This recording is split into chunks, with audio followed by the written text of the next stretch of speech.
Hi guys and welcome to another tutorial about Home Assistant.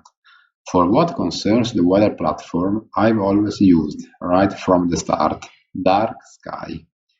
I found it quite good, but since it will be no longer available starting from the 1st of April, as it was acquired by Apple in March 2020, it is necessary to run for a cover.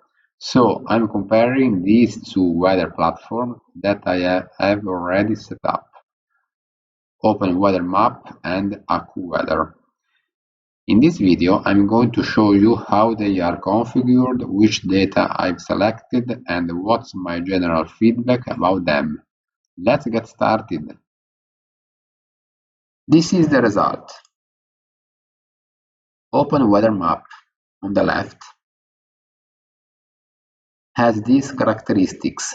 It gives you a brief recap of the forecast in the next few hours directly in the weather card so that you can quickly get the weather's conditions.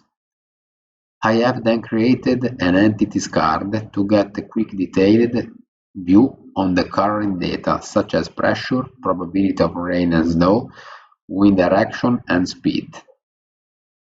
The forecast section, this one, is, in my opinion, very useful because it gives you the forecast data up to the next hour reported above, 7 p.m. in this case, with respect to the current time.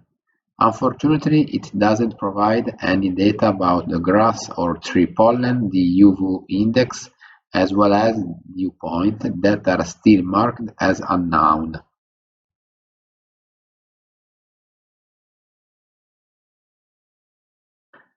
The AccuWeather platform instead has these characteristics. It reports data related to the pollen, ozone, UV index, dew point, as well as pressure tendency too. It also shows the max mean temperature directly into the weather card, here, but the forecast data are not hourly based. So, according to what above, I'll go to use the OpenWeatherMap as primary weather platform by integrating it with some extra data provided exclusively by AccuWeather, such as the pressure, tendency, the grass tree pollen, UV index, and dew point. And what about you? Which platform are you currently using? I hope you have enjoyed this new tutorial. Don't hesitate to leave a comment in case of doubts and don't forget to subscribe to my channel to stay up to date on all the new upcoming videos. Thanks for watching. Bye bye.